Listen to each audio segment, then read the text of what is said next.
이 밤에도 풍성하신 하나님 은혜가 여러분과 함께 하시길 주의 이름으로 축원합니다. 세상에는 죄를 죄로 아는 자가 있고 죄를 죄로 알지 못하는 사람이 있습니다. 죄를 짓는 것보다 더 무섭고 위험한 것은 죄를 죄로 인식하지 못하는 것입니다. 또한 죄를 아는 자가 은혜를 아는 자입니다. 로마서 5장 20절에서 21절에 보면 율법이 들어온 것은 범죄를 더하게 하려 함이라. 그러나 죄가 더한 곳에 은혜가 더욱 넘쳤나니 이는 죄가 사망 안에서 왕노릇한 것 같이 은혜도 또한 의로 말미암아 왕노릇하여 우리 주 예수 그리스도로 말미암아 영생에 이르게 하려 함이라 말씀하십니다. 법이 없을 때는 죄가 되지 않습니다. 그러나 법이 생기면서 죄가 더 많아졌습니다. 예전에는 제가 어릴 때만 해도 사람들이 말을 함부로 막 했습니다. 욕도 잘했고 근거 없는 비방도 잘했고 또 누군가 거짓말을 하거나 유언비어를 퍼뜨리면 아무 생각 없이 그대로 잘 옮기면서 살았습니다. 그러나 요즘은 함부로 욕을 해도 안 되고 또 내가 명확하게 아는 사실 혹은 본 사실 외에는 함부로 누가 그랬다더라 말할 수 없습니다.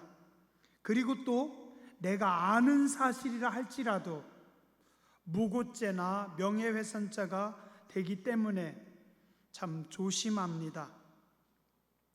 어쩌면 익숙하지 않은 사람에게는 참 불편한 세상일 수도 있습니다. 그러나 아닙니다. 더 조심하게 되고 섬세하게 배려함으로 누군가를 함부로 상하게 하거나 피해 입지 않게 하기 때문에 오히려 예전보다 우리의 삶이 더 지혜롭게 살아갈 수 있습니다. 그리고 죄를 아는 만큼 은혜의 크기와 깊이도 더 알게 되고 깊어집니다. 그런데 문제는 사람들이 죄를 알지 못한다는 겁니다. 혹은 머리로는 인지하지만 가슴으로 느끼고 진심으로 아파하거나 괴로워하지는 않습니다.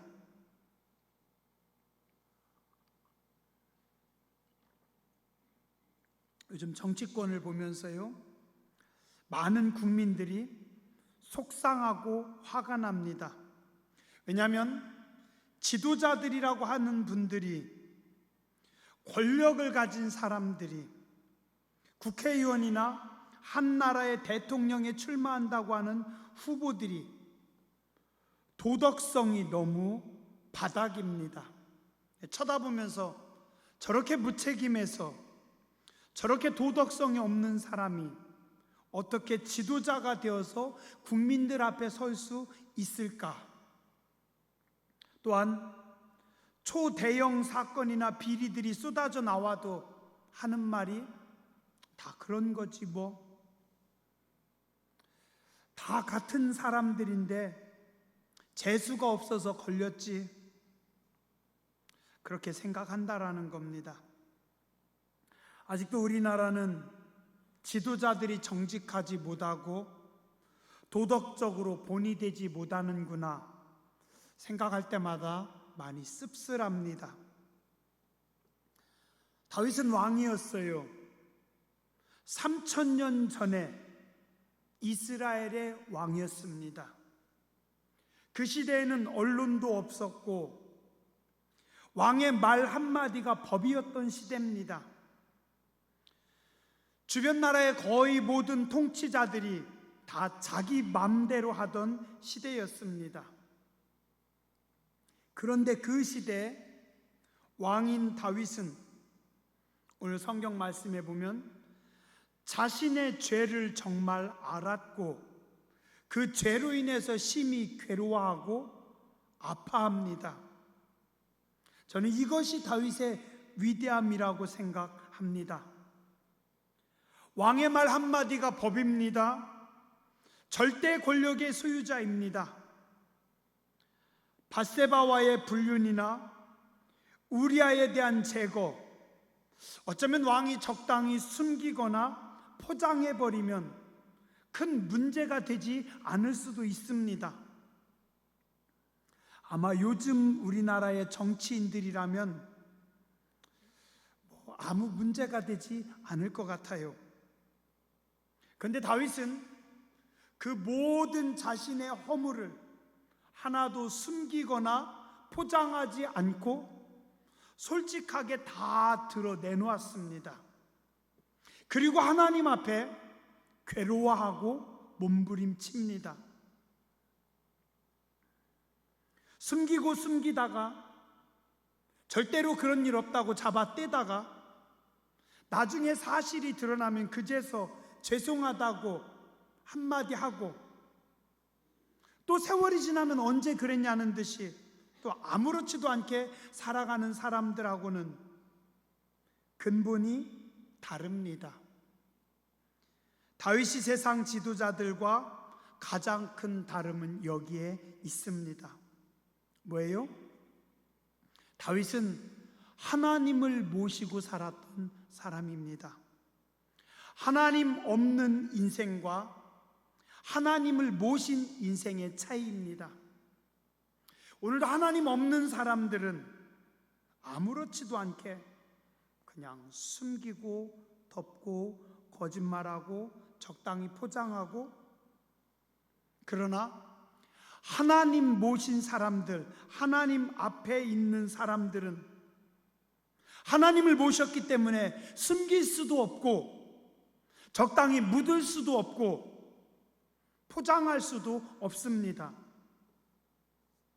그냥 하나님 앞에서 자비와 용서를 간절히 구합니다. 성도는 그의 말 한마디에 진실함이 묻어나야 하고 하늘을 우러러 부끄러움이 없어야 합니다. 독립운동가입니다. 저항 시인이었습니다. 윤동주 시인이 25살의 젊은 나이에 1941년 11월 20일에 지은 시입니다.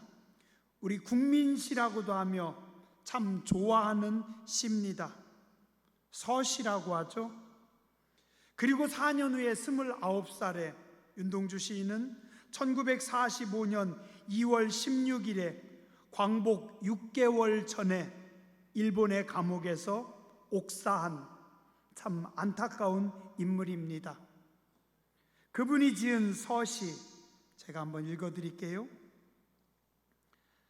죽는 날까지 하늘을 우러러 한 점 부끄러움이 없기를. 잎새 이는 바람에도 나는 괴로워했다. 별을 노래하는 마음으로 모든 죽어가는 것을 사랑해야지. 그리고 나한테 주어진 길을 걸어가야겠다. 오늘 밤에도 별이 바람에 스쳐 운다. 다들 잘 아시죠? 우리나라 사람들이 가장 좋아하는 시입니다. 모두 다 알고 있습니다. 속상한 거는 알면서도 그렇게 살지 않는다는 겁니다.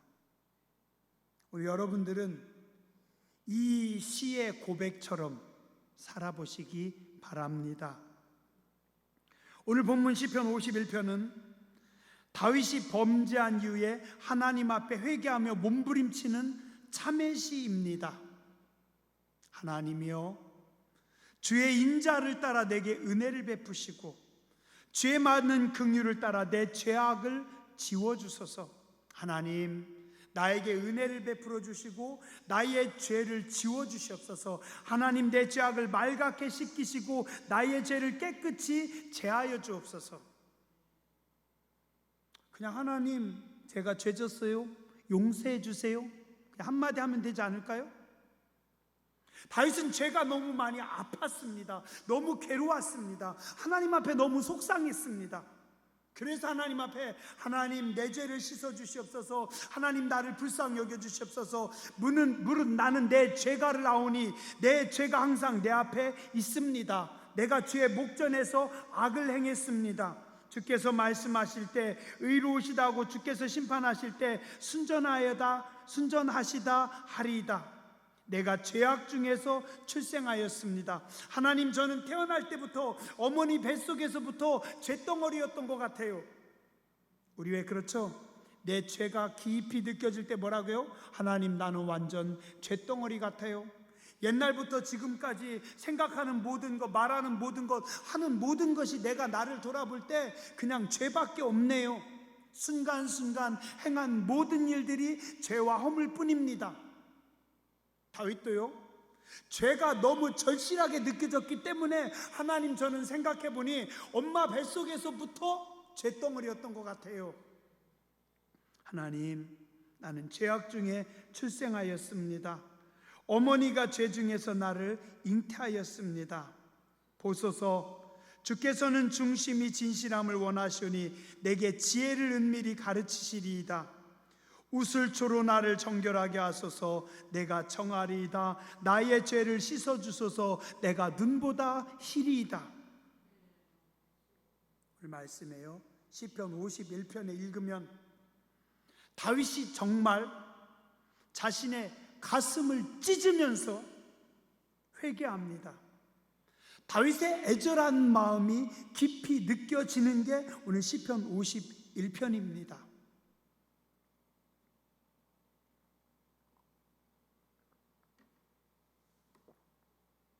구약 요엘서 2장 12절에서 13절에 보면 여호와의 말씀에 너희는 이제라도 금식하고 울고 애통하고 마음을 다하여 내게로 돌아오라 하셨나니 너희는 옷을 찢지 말고 마음을 찢고 너희 하나님 여호와께로 돌아올지어다. 그는 은혜로우시며 자비로우시며 노하기를 더디하시며 인애가 크시사 뜻을 돌이켜 재앙을 내리지 아니하신다. 너희는 금식하고 울고 애통하며 마음을 다하여 내게로 돌아오라. 너희는 옷을 찢지 말고 껍데기를 찢지 말고 겉으로만 거룩한 척하지 말고 너희의 마음을 찢고 상한 심령을 가지고 하나님 앞에 나와라. 지금 다윗은요, 자신의 마음을 찢고 있습니다. 다윗이 그의 마음을 찢어내고 있을 때, 하나님 앞에 몸부림칠 때 그 모습을 하나님께서 다 지켜보고 계십니다.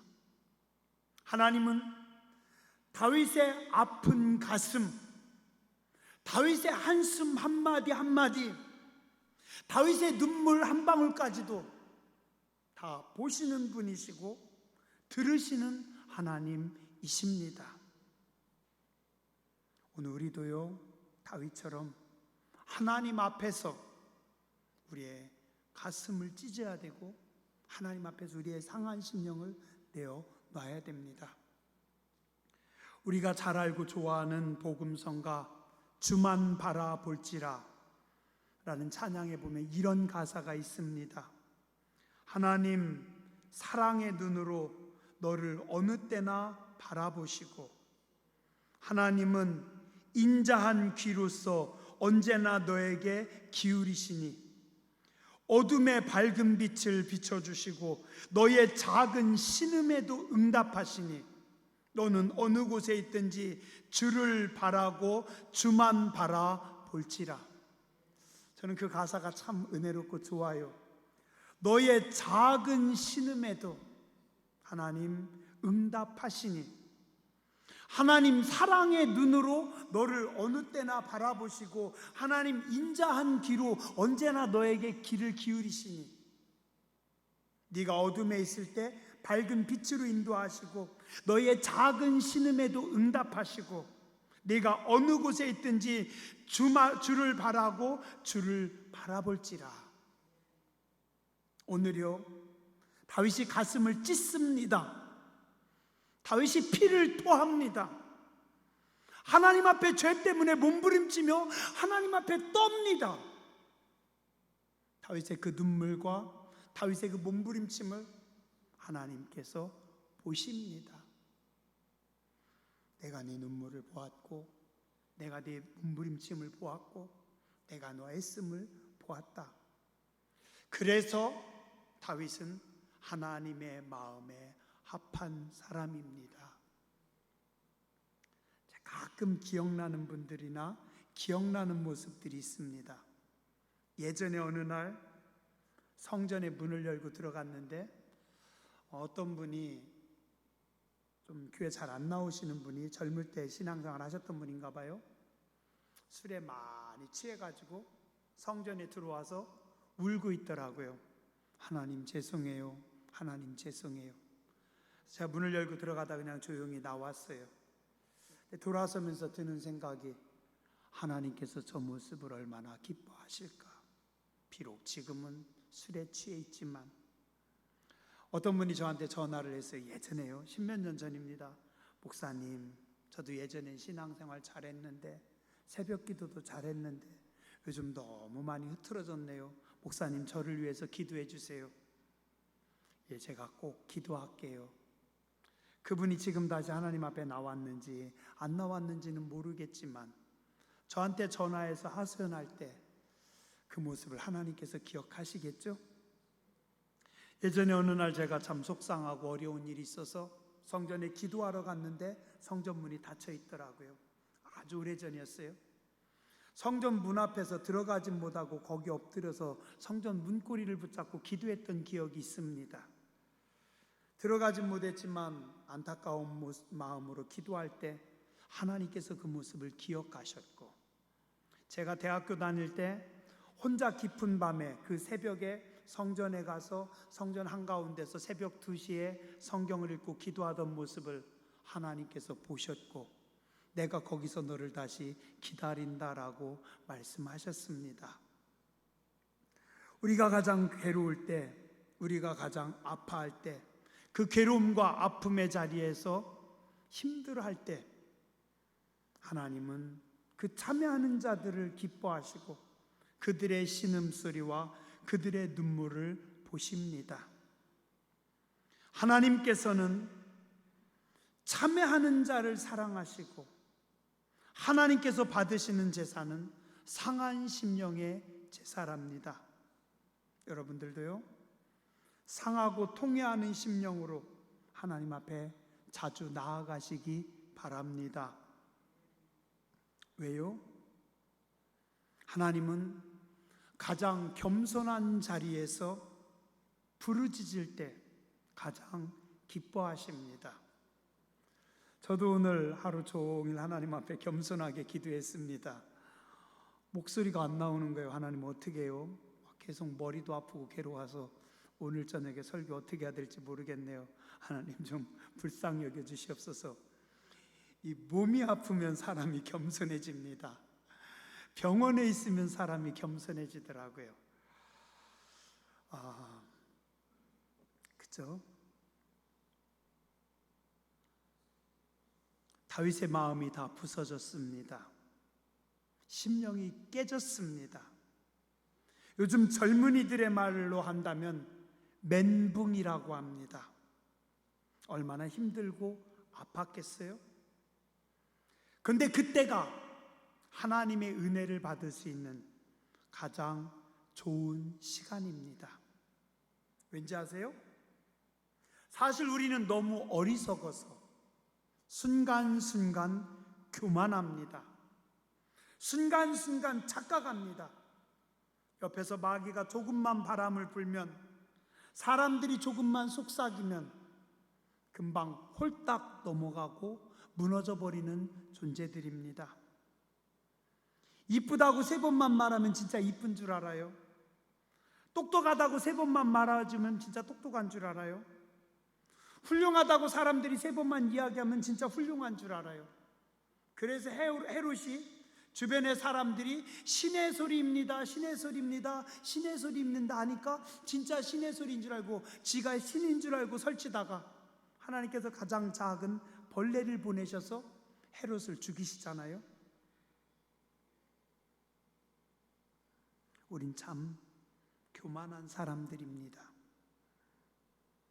근데 더 무서운 건 뭔지 아세요?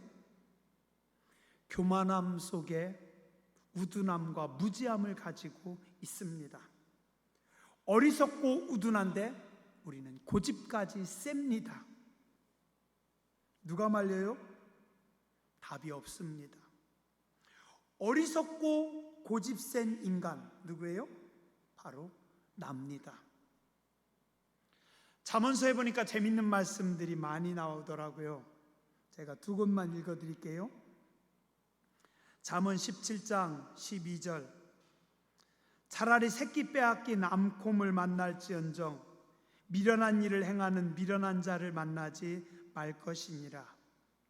잠언 27장 22절, 미련한 자를 곡물과 함께 절구에 넣고 공의로 찢을지라도 그의 미련은 벗겨지지 아니하느니라.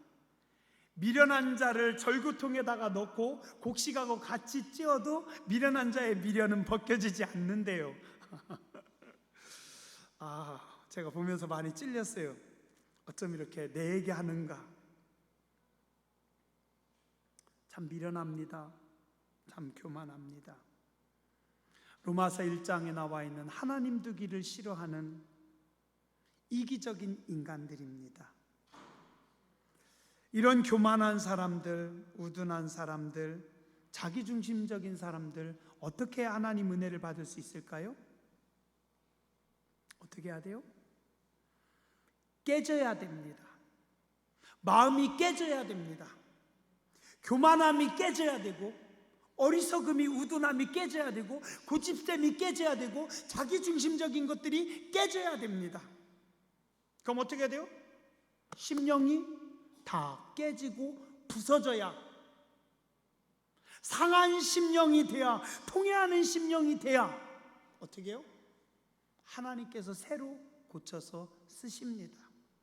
하나님께서 새로 만들어서 쓰십니다.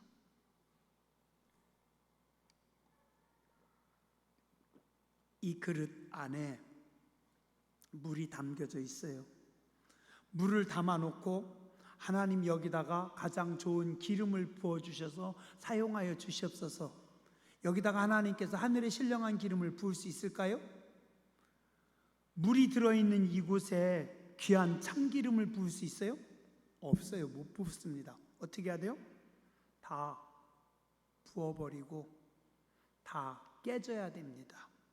그러면 하나님께서 깨진 조각들, 사기 조각들, 깨진 그릇들을 다 모아서 새 마음을 만듭니다. 그리고 그 빈 새 마음에 하늘의 은혜를 하나님께서 부어주십니다. 그게 신앙입니다. 근데 우리는 내 마음 속에 있는 담겨져 있는 이거를 못 버립니다. 덜덜덜덜 떨어요. 이거 못 버려요. 못 버려. 이거는 못 버리고 하나님께 여기다가 신령한 기름을, 참기름을 부어달라는 겁니다. 우리는 절대 못 깨진다는 거예요. 내 고집, 내 생각, 내 살아온 경험, 나의 모든 것들 하나도 못 깨고 하나님께서 여기다가 복을 달라고만 하소연하고 있으니 하나님 참 답답하실 것 같아요. 너 참 답답하다. 그거 부어내야 네 마음이 깨져야 상한 심령 가운데 내가 은혜를 부어주지 않겠니?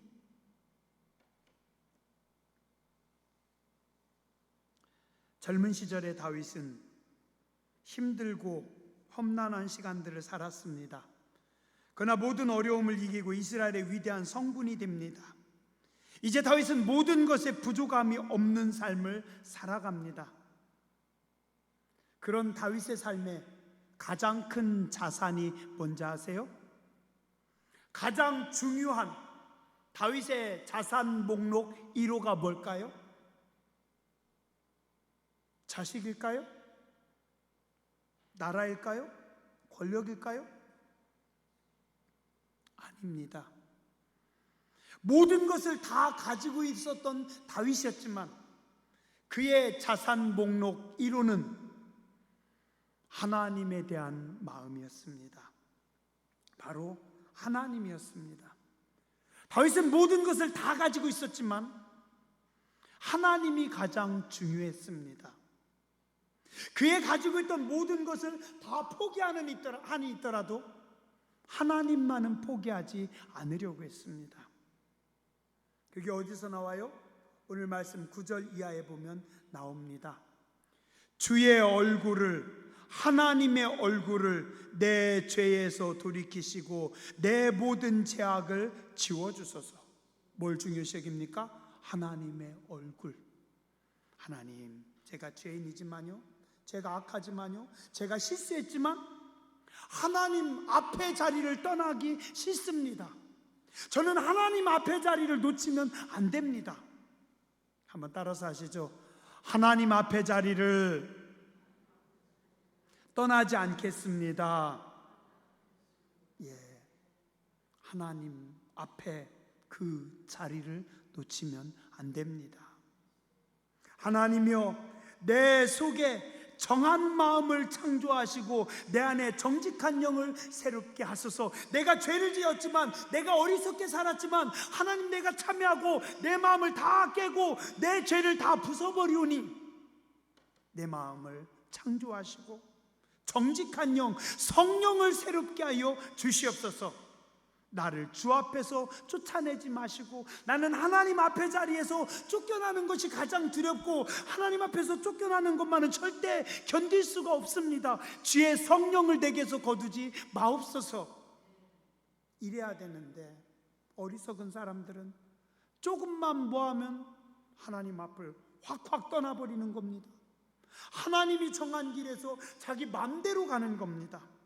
하나님 앞이 예배의 자리가, 은혜의 자리가, 여기가 생명의 자리인데 어쩜 그렇게 아무렇지도 않게 편하게 막 떠나가는지 모르겠어요. 다윗은요, 하나님 앞에 자리에서 쫓겨나지 않으려고 간절함을 가지고 살았습니다.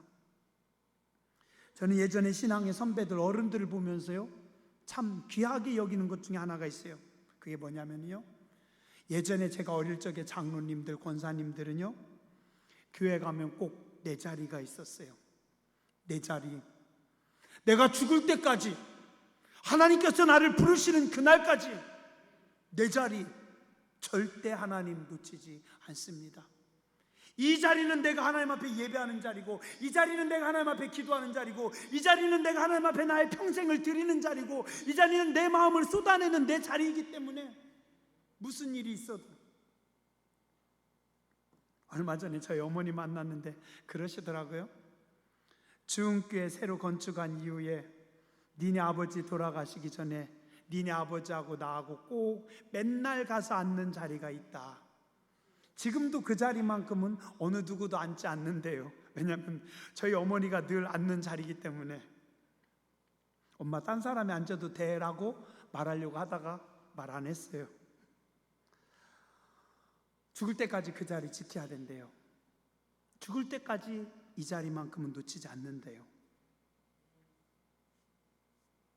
하나님 앞을, 은혜의 자리를 성령님께서 임재하시고, 성령님께서 말씀하시고, 성령님께서 가르치시고, 성령님께서 복 주시는 그 자리 놓치면 안 되잖아요.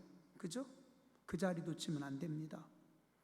저는 기도하는 자리, 은혜의 자리, 이 자리 놓치면 안 되고, 여러분들은 하나님께서 여러분들에게 주신 예배의 자리, 은혜의 자리, 사명의 자리, 성령님께서 감동하시는 자리, 성령님께서 만지시는 자리, 성령님께서 여러분들을 치료하신 자리, 성령님께서 여러분들에게 꿈을 주신 자리, 여러분들에게 복을 주신 자리, 여러분들에게 지혜를 주신 자리, 여러분들에게 열정을 주신 그 자리 놓치면 안 된다는 거예요. 다윗은 오늘 이야기하잖아요. 나를 주 앞에서 쫓아내지 마시고 주의 성령을 내게서 거두지 마소서.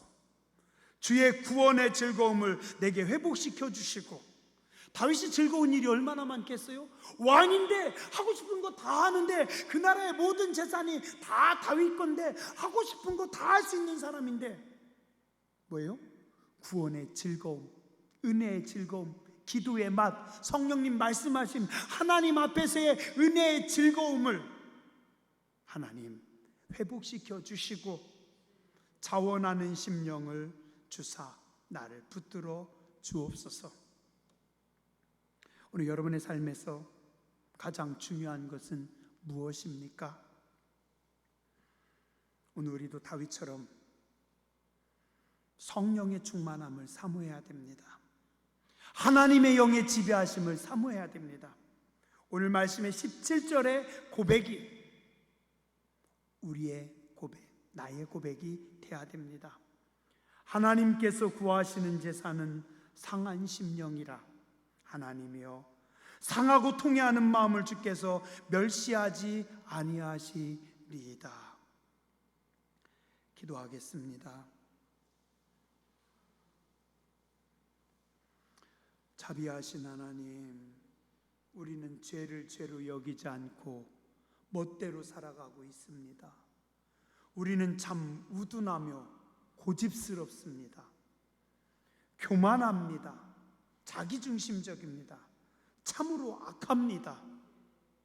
불쌍히 여겨 주시옵소서. 은혜를 알게 해주시고 말씀을 알게 해주시고 하나님의 뜻을 아는 자들이 되게 하여 주시옵소서.